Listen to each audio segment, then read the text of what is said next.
Bienvenue au podcast de Drôlement Inspirant. Aujourd'hui, nous allons parler de comment être humble sans tuer son bonheur. Évidemment, ça va être drôle et inspirant. Mon nom est Charles Côté, puis on part le show tout de suite après ceci.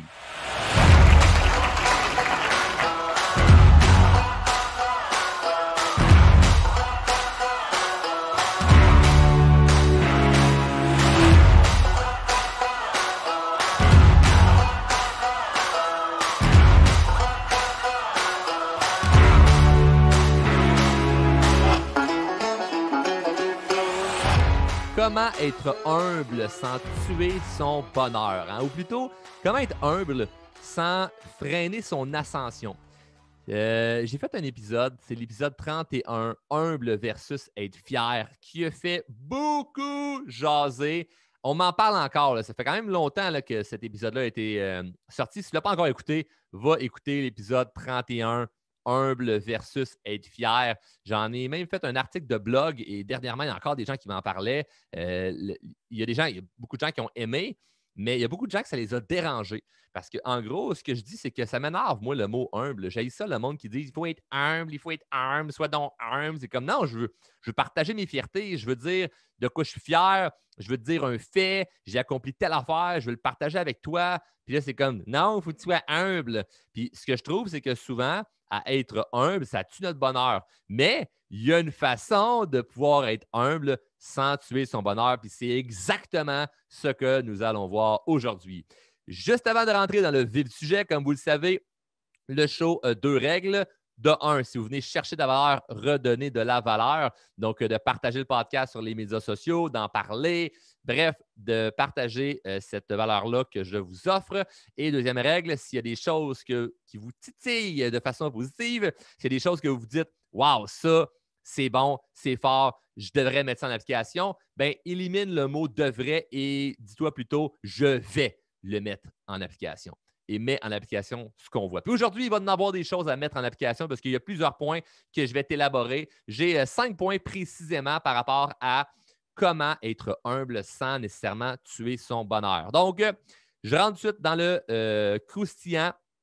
Une chose, moi, qui me permet personnellement, là, puis c'est pas, je te dis ça là, d'un point de vue, tout le monde est comme ça. Là. Ce que je vais te partager aujourd'hui, c'est moi, comment je le vis. OK? Donc, ce n'est pas une vérité absolue. Il n'y a pas d'études scientifiques. C'est une opinion. C'est moi qui te dis, hey, je vis des succès, je vis des réussites, je vis des échecs, je vis de la fierté et je suis capable d'être humble sans tuer mon bonheur. Donc, le premier point, c'est je vise toujours plus haut. Comment veux-tu démontrer de l'ego ou te péter les bretelles quand tu n'atteins pas vraiment toujours ton objectif parce que tu vises toujours plus haut. Ça devient comme impossible parce qu'une fierté est relative par rapport à ce que tu as visé. Il y a des gens qui vont aller s'inscrire, par exemple, à une course, un 5 km. Il y a une fondation, il y a une bonne cause, il y a un 5 km de course, ils s'inscrivent. Certaines personnes vont arriver les derniers en marchant puis sont fiers. Là. C'est « Hey, vino après-midi chez ma tante Thérèse, on a fait notre marche, on a réussi notre objectif. » Puis c'est cool, là. Je ne dénigre pas ça. Mais moi, je suis le type de gars que si j'arrive pas le numéro 1, ça me fait chier. Tu comprends? Différents tempéraments, est-ce qu'un est meilleur que l'autre? Pas du tout. Cependant, je ne peux pas dire « Hey, vous êtes arrivé dernier, c'est pas bon. » Mais non, ils sont fiers. Pourquoi? Parce que leur défi, c'était simplement de l'accomplir. That's it. C'était de terminer le 5 km. Donc, tu ne peux pas comparer avec les autres qu'est-ce qui est bon ou qu'est-ce qui n'est pas bon. Tu ne peux pas comparer avec les autres qu'est-ce qui est une fierté ou qu'est-ce qui n'est pas une fierté. C'est relatif à nous-mêmes. Moi, j'ai des gens qui m'ont dit Wow, Charles, hey, ton podcast est rendu, on va dire, 15e année qu'il était dans le palmarès, c'est donc bien cool. Puis moi, je suis comme Ben non, c'est pas tant hot. Moi, je vise la première position. Puis dans certaines catégories, j'ai été numéro 1, puis là, année, ça redescend, puis ça remonte, ça descend, ça remonte. Ça fait partie de la game. Mais je ne célèbre pas, puis je ne me vante pas que là, il est 10e ou 12e ou 5e. Parce que moi, je vise numéro 1. Donc, est-ce que je suis malheureux pendant ce temps-là? Pas du tout. Je suis fier, sauf que je ne vais pas me faire aller à la gueule à chaque jour à parler de ça. Parce que je vise tellement haut que c'est rare que j'atteins à 100% mon objectif. Et c'est ce qui me permet d'en accomplir des objectifs. Mais ça, c'est quelque chose que d'un point de vue externe, vous ne voyez pas et vous ne pouvez pas comprendre pour la vie des autres. Parce que tu ne sais pas, moi, ce que j'ai en dedans de moi. Tu ne sais pas, moi, ce que j'ai dans la tête. Fait que quand je te dis, hey, regarde ça, ce que j'ai fait, bien, toi, tu le vois selon tes lunettes à toi.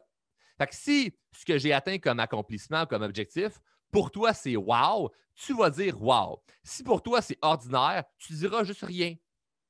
Donc, c'est relatif pour tout le monde. On ne peut pas se battre et essayer de vouloir absolument qu'il y ait des gens qui soient contents pour nous et d'autres qui ne soient pas contents pour nous. Puis ça, d'un point de vue comment réagir avec les autres, je vais en parler tantôt, ça va faire partie du 4e point. Mais le premier point, c'est si tu vises plus haut, tu restes humble. Naturellement. Parce que de dire il faut que tu sois humble, comme je parle dans l'épisode 31, c'est que souvent, je trouvais que c'était en mode réactif de faut que tu caches ta fierté. J'ai réussi de quoi? Hey, reste humble. Je ne veux pas rester humble, je veux parler de ce que je suis fier. Mais si tu vises plus haut, c'est totalement naturel. Ce n'est pas contre nature que tu ne veux pas t'exprimer. Tu ne penses juste pas à t'exprimer. Tu ne penses juste pas à dire hey, regardez ça, ce que j'ai réussi, parce que tu n'as pas nécessairement réussi. Puis je sais que ça peut paraître weird parce qu'il y a plein de gens qui veulent à tout prix accomplir leur rêve et leur objectif, mais ça se peut que ce ne soit pas 100% ce que tu voulais. Tout ce que j'ai réussi, ça n'a jamais été 100% ce que je voulais. Il y a tout le temps un petit quelque chose qui gossait quelque part. Tout un petit quelque chose qui accrochait. Tout un petit quelque chose qui n'est pas parfait. Puis la vie n'est pas parfaite. Puis c'est ça qui est beau. Quand tu acceptes ça, tu fais ben Colin, il n'y a plus de stress, plus d'angoisse, plus d'anxiété. La vie n'est pas parfaite. Fait que j'avance en sachant que ça ne sera jamais parfait. J'arrive en voyage, ben oui, il y a des algues sur la plage. Il n'y avait pas ça ces photos, mais il y en a. Pas parfait. Ben oui, je prends un coup de soleil.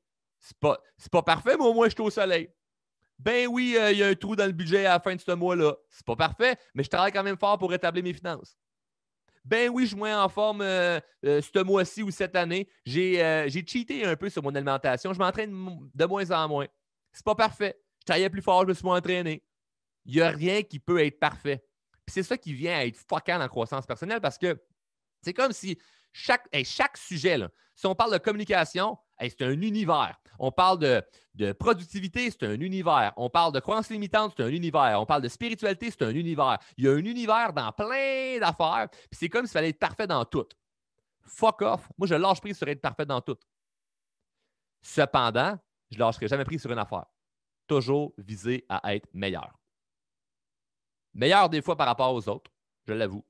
Puis meilleur souvent par rapport à moi. Plus souvent par rapport à moi.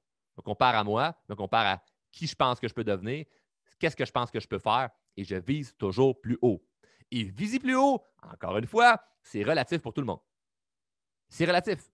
Mais il faut que tu sentes que ton visé plus haut te sort de ta zone de confort. Si ton objectif, c'est juste, ben, je vais aller marcher aujourd'hui, tabarnak, c'est pas un objectif, c'est une to-do list. C'est, ben, aujourd'hui, il faut que j'aille faire ça. J'ai un objectif aujourd'hui, je vais aller faire une marche, puis je vais cuisiner. C'est pas un objectif, c'est une liste de tâches. Un objectif, il faut qu'il y ait une chance que ça ne se réalise pas.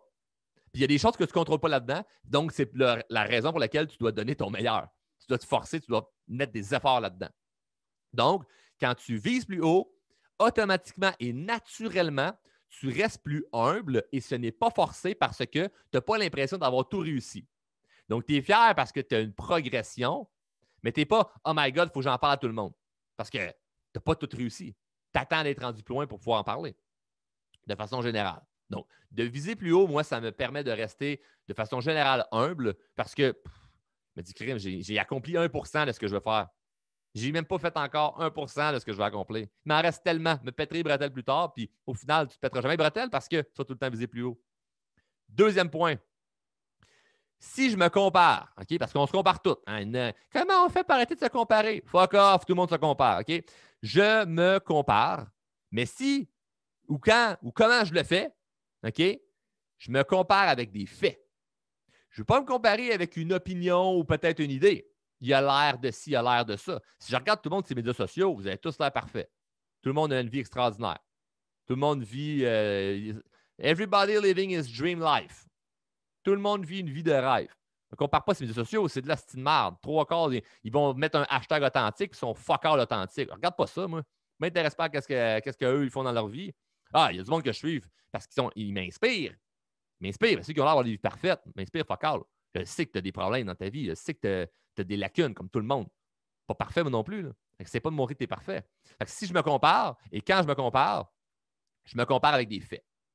Genre, hey, telle personnalité publique aux États-Unis qui est super populaire, je l'ai dépassé dans le palmarès avec mon podcast. C'est un fait. C'est pas moi, Charles, sois humble. C'est un fait. Il est quatrième, je suis troisième. Il est deuxième, je suis premier. C'est un fait. Hey, je visais de faire tant d'argent, je suis rendu à tant d'argent. J'ai dépassé mon objectif. Hey, reste humble. C'est un fait. C'est un fait, mon oncle Gaétan. Tais-toi. Hey, tu vises ben trop. Non, non, je vise pas trop. J'ai dépassé mon objectif. C'est un fait. J'ai accompli ce que je voulais. Ou je me rapproche de ce que je veux. C'est un fait. C'est pas ouais, mais moi, je pense que je suis meilleur que lui ou qu'elle parce que blablabla. Non, non. Si tu te compares sur un fait. Et il faut que la comparaison, et j'en parle dans un autre épisode, je ne me souviens plus lequel, frère, je le retrouve. Mais il y a un épisode que je parle de comparaison. Vous regardez dans les titres, sûrement que vous allez trouver. Là. Puis j'en parle, je ne vais pas trop élaborer là-dessus, mais il y a une façon de voir ça, la comparaison. Parce qu'il y en a plein qui vont crier haut et fort, il ne faut pas se comparer. Ben, comment veux-tu faire ça, de ne pas te comparer? Il y a une façon d'arriver à réussir à faire la comparaison sans que ça devienne toxique et nuisible à ton bonheur, mais de dire je ne me compare pas à personne, c'est de l'ostinement. OK? C'est pas vrai. C'est pas vrai. Il y a une unité de mesure dans la comparaison. Comment on peut savoir qu'on est dans un poids santé avec de la comparaison? Comment on peut savoir qu'on réussit financièrement avec de la comparaison? Comment on peut savoir qu'on arrive à l'heure à quelque part avec l'heure d'arrivée du trafic? Il y a de la comparaison. Il va y avoir telle chose qui va arriver. Souvent, si on compare avec les gens qui arrivent en retard, il arrive telle affaire, telle affaire, telle affaire, tel élément. De la comparaison, il y en a partout. Il ne faut pas se comparer. Femme, là, il ne faut pas se comparer. Si tu te compares d'une façon stratégique et j'en parle dans le podcast. Vous irez voir les autres épisodes. De toute façon, il y en a plein d'épisodes où il y a plein de choses intéressantes. Mais bref, il y en a un sur le sujet. Donc, ça, c'est un des points. Dans l'autre point de la comparaison, c'est je me compare de façon gagnant-gagnant et non d'être le gagnant des perdants. Il y en a des fois qui vont se comparer, mais ils vont se comparer à quoi? À des gens qui font rien. Ah, moi, là, en tout cas, là, je suis dans ma gang, là, je suis vraiment le meilleur. Tu es le meilleur des losers. Tu ne compares pas avec du monde moins bon. Ouais, mais c'est parce qu'il y a du monde en croissance personnelle qui disent qu'il ne faut pas que je me compare avec du monde meilleur parce que je vais me sentir inférieur. Ouais, mais c'est de la grosse merde, ça. Si tu ne te sens pas bien, je comprends. Mais inspire-toi de c'est quoi les actions qu'ils ont fait. Regarde pas les résultats qu'ils ont, regarde c'est quoi les actions qu'ils font à chaque jour. Si ces actions-là leur amené au résultat que wow, ça t'intéresse, wow, ça t'inspire, fais les mêmes actions. C'est légal. Copie-colle. Copie-colle les actions qu'ils font, puis tu vas arriver à quelque chose de similaire. C'est pas si dur que ça, là. Mais compare-toi pas avec des losers. Compare-toi pas avec du monde qui font rien de leur vie. Là. Ah, moi, c'est bon, là, je m'entraîne une journée semaine. Mes amis ne s'entraînent pas. Ah, c'est sûr que tu es le gagnant de la gang. Si on se compare ensemble, je confirme qu'une journée semaine, c'est pas grand-chose. Mais encore une fois, relatif pour tout le monde. C'est relatif pour tout le monde. Je ne te dis pas que s'entraîner un jour semaine, c'est pas bon. Ce que je te dis, c'est si ton unité de mesure, c'est du monde moins bon que toi, ton unité de mesure n'est pas bonne. Troisième point. Je choisis à qui je partage mes fiertés.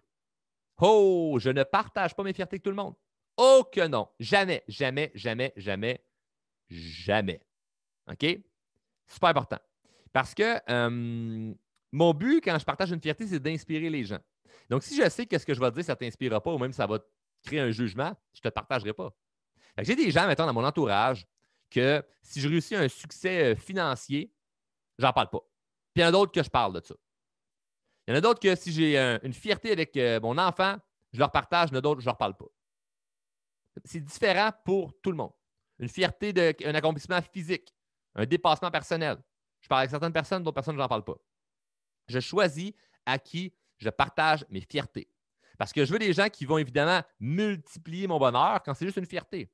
Quand je veux un conseil, je ne vais pas avoir des gens qui sont des yes-men qui vont juste m'encourager. Mais quand je veux partager une fierté, j'appelle qui je sais qui va partager mon bonheur avec moi. Parce que je pourrais arriver et dire à certaines personnes, wow, j'ai réussi à aller faire tant d'argent cette année, puis qui vont faire, aïe, Charles, c'est incroyable, on est fiers de toi. Puis il y a un autre groupe de gens, je dis la même phrase, vont dire, bah, je te crois pas. Bah, c'est pas vrai. Bon, c'est ça, ça te monte à la tête, le succès. Tu te prends pour un autre.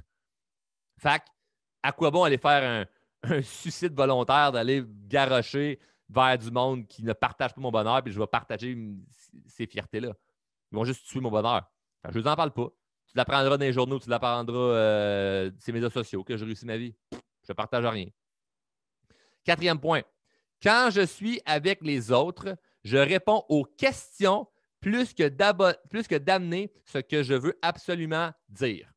Je répète, quand je suis avec les autres, je réponds aux questions au lieu de dire absolument ce que j'ai le goût de dire.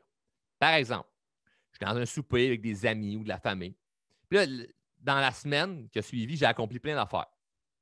J'arrive pas là en disant Hey, ça va? Oui, oui, ça va bien, toi? Puis, t'as passé une belle semaine? Ouais. La personne commence à parler. OK, cool, cool. Hey, moi, cette semaine, j'ai fait ça, j'ai fait ça, j'ai fait ça. Puis là, je déballe tout ce que j'ai réussi à accomplir. Si tu ne me poses pas la question, puis toi, Charles, ou puis tes affaires, ou comment ça va de ce temps-là, je t'en parle pas. Parce que je veux que tu sois client de ce que je vais t'amener. Je n'ai pas envie de, moi, te mettre dans la gueule, là, de te gaver de tous mes accomplissements et mes réussites. Parce que si tu ne me le demandes pas, on va parler de toi. Et ça, c'est une stratégie de communication qui est hyper efficace et qui est saine pour tout le monde. Il y a des gens qui ne veulent pas que tu partages tes réussites. Parle-en pas. Puis si tu dis c'est plate d'être avec eux, ben arrête de traîner avec eux, Simonac. Logique. Mais quand les gens te demandent, puis toi, là, tu peux en parler. Puis vas-y une affaire à la fois, mais arrive pas avec ça en avant-plan. Et ça, c'est vraiment particulier, OK? Puis je te parle selon mon expérience de vie. J'accomplis plein d'affaires. C'est drôle parce qu'au début, je disais j'accomplis pas tous mes objectifs, mais je veux dire, j'accomplis plein d'affaires. Je ne veux pas dire que je les accomplis toutes 10 sur 10 comme je le veux. Mais à chaque semaine, là, j'ai quelque chose d'intéressant à raconter à n'importe qui parce que si je suis tellement dans l'action que je réussis des trucs. Et à force de travailler comme un acharné, maintenant, tu réussis des affaires.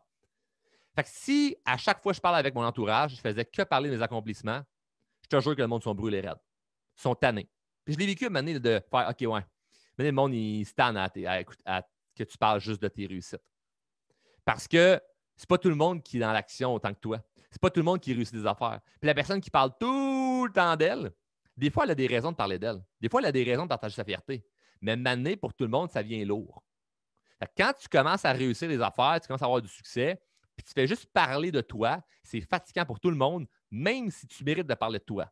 On s'entend que c'est plus intéressant de parler de tes fiertés que de parler de la température. Mais maintenant, parler de tes fiertés avec du monde qui parle que de température, il y a un clash. Donc, tu as deux choix. Soit tu parles moins de tes fiertés, puis c'est stratégique pour arrêter d'écœurer le monde, ou tu arrêtes de parler avec ces gens-là. Fait que moi, j'ai des gens dans mon quotidien que j'aime, que je sais que je peux partager leur fierté, mais quand j'arrive au souper, là, où on va prendre une marche ou peu importe, où je suis avec eux autres, avec ces gens-là, que ce soit amis ou famille, je ne fais pas que parler de ce que je fais. Parce que ça vient gossant pour les autres. C'est vrai, là. C'est la pure vérité. Mais quand tu m'arrives, tu me dis, Charles, puis ton podcast, Charles, puis la business, hey, puis telle personne dans ton équipe, il t'est arrivé telle affaire, puis qu'est-ce qui s'est passé avec ça? Puis le client. Ah, là, j'en parle. Là, je peux t'en parler. Mais si tu ne me demandes pas, moi, je ne vais pas arriver puis comme tout de suite garocher de partout, moi, comment je suis bon, puis que ci, puis que ça. Puis tu le vois, là. Tu le files, là. J'en ai des gens qui me posent la question. Ouais, puis hey, c'est cool. Hey, ça t'a-tu bien aidé? Ton podcast, il passe à la télé, là, puis dans les journaux. Ah, ben oui, ça a vraiment aidé. Puis là, il est arrivé telle affaire, mais en même temps, ça l'a aidé, mais tu sais, c'est plus mes efforts sur TikTok, puis Facebook, puis Instagram là, qui m'ont amené là. C'est pas vraiment les journaux. Mais en tout cas, t'es arrivé telle affaire. Puis là, je peux m'en parler. Puis plus que je parle, plus je me rends compte que la personne n'est pas tant intéressée. Ça gosse la personne que je parle de ça parce que la personne se sent inférieure parce qu'elle se dit waouh, sa vie a l'air extraordinaire, puis la mienne ordinaire. Fait que je termine vite la conversation. Ça ne me dérange pas. Parce que j'ai quand même d'autres personnes avec qui je peux vraiment partager ma fierté. Puis eux, en retour, s'ils me partagent leur fierté, bien, je suis enthousiaste pour eux. Je suis content pour eux, puis j'accueille ça, puis je suis content vraiment, vraiment, vraiment parce que je veux du monde autour de moi qui réussisse des affaires. Je ne veux pas juste être le seul qui réussit de ma gang, sinon je m'enligne vers la médiocrité. Puis le dernier point, qui est le cinquième, c'est trouve une mission noble à travers ta réussite. Pour être humble, sans perdre ta fierté, pour être humble sans tuer ton bonheur, il faut que tu aies une mission qui est noble à travers ta réussite. Donc, moi, par exemple, il y a plein de bonnes causes qui m'intéressent. C'est la première chose qu'on vient quand on dit trouve une cause noble ou trouve une mission noble. Mais le fait que ma business, c'est d'aider des gens et changer des vies, bien moi, c'est ça, ma cause, elle est très, très, très noble. Donc, je me sens hyper bien. Parce que je vais parler plus de tout ça, du fait que, hey, on change des vies, que tout le reste. Fait que ce que ça fait, c'est que à l'intérieur de moi, c'est aligné. Là. C'est parfaitement aligné, puis je me sens bien et c'est noble et humble. Parce que Si tu prends une cause qui est noble, ben, l'humilité est très, très, très proche.